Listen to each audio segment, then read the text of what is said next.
The phone rang just as the boardroom erupted in applause. The deal had gone through, another multimillion-dollar acquisition signed, another empire expanded.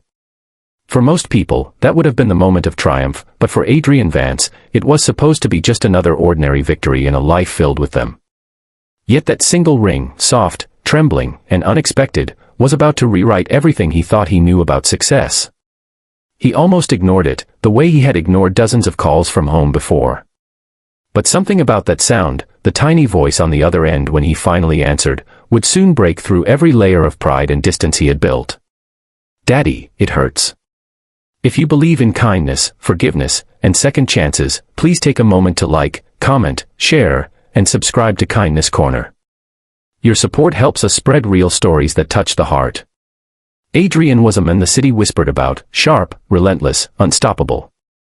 The youngest self-made millionaire in the state, owner of a chain of luxury real estate companies, always impeccably dressed, always on the move. But what no one saw behind the glass walls of his skyscraper office was the growing silence in his home. After losing his wife, Claire, to cancer 3 years earlier, Adrian had thrown himself into work. He told himself it was for his daughter, his sweet little Marin, just 6 years old, with her honey blonde braids and soft giggle that used to fill the halls of their home. But as months turned into years, the space between them widened. Marin stayed mostly with the nanny, while Adrian's days blurred into meetings, flights, and celebrations that never felt like victories. That afternoon, as he stood surrounded by handshakes and congratulations, his assistant handed him his buzzing phone. He frowned when he saw the name. Marin, she rarely called during work hours. He pressed accept, ready to tell her gently that he was busy.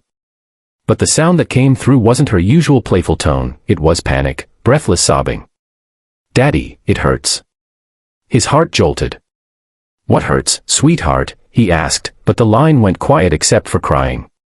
In the background, he heard the crash of glass and a baby's wail, his infant son, Noah, barely a year old. Adrian's throat tightened. "Marin," he shouted into the phone, but the only response was a terrified, muffled whisper, "I dropped something, and Noah's bleeding."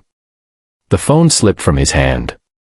In a blur, Adrian ran from the meeting, leaving his briefcase and signatures behind. The 20-minute drive home felt endless. His thoughts spiraled, what could have happened? Why wasn't the nanny answering? What if? He shook his head, gripping the wheel until his knuckles turned white. The mansion loomed into view, its glass facade glittering in the afternoon sun. He burst through the door and froze. The kitchen was chaos. Plates shattered across the marble floor, food scattered, and glass shards glimmering under the harsh light. And there, in the center of it all, stood Marin. Her cheeks streaked with tears, clutching baby Noah to her chest with trembling arms. Her small dress was stained with drops of blood from the baby's tiny hand, wrapped clumsily in a kitchen towel.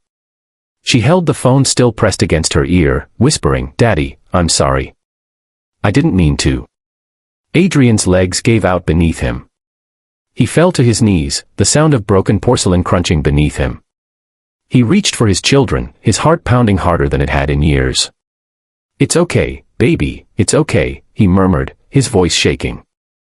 The wound was small, just a shallow cut from a piece of glass, but the sight of Noah's blood and Marin's terrified face shattered something deep inside him. As he held them close, tears he hadn't shed since Claire's funeral poured down his cheeks. "Where's Grace?" he asked softly, meaning the nanny. Marin hiccuped between sobs. "She went out, she said she'd be back soon.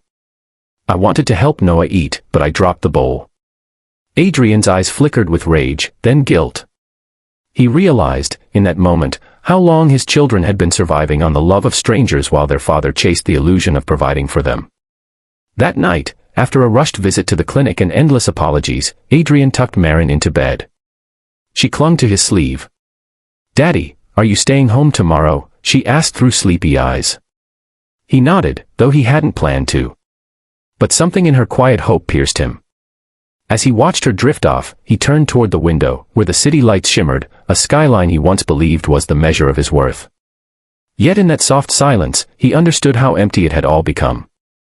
The next morning, he called his assistant and canceled every meeting. Days turned into weeks, and Adrian began learning the small, tender rhythms he had forgotten. Morning cartoons instead of business news. Crayon drawings taped to his office laptop. Late-night bottle feedings. He burned pancakes, mixed baby formula wrong, and got paint all over his suit, but he was there. Slowly, Maren began smiling again, her laughter returning like sunlight after a storm. Noah reached for him more often, babbling his first word, "Dada," and for the first time in years, Adrian felt alive. Still, the guilt haunted him. One evening, he sat by the fireplace, watching his children sleep on the couch, Noah nestled against Maren's shoulder. He thought about Claire, how she used to sing softly to Maren before bed, how she had begged him before her last breath, "Don't let work take you away from them, Adrian." He had broken that promise. But maybe, he thought now, it wasn't too late to keep it again.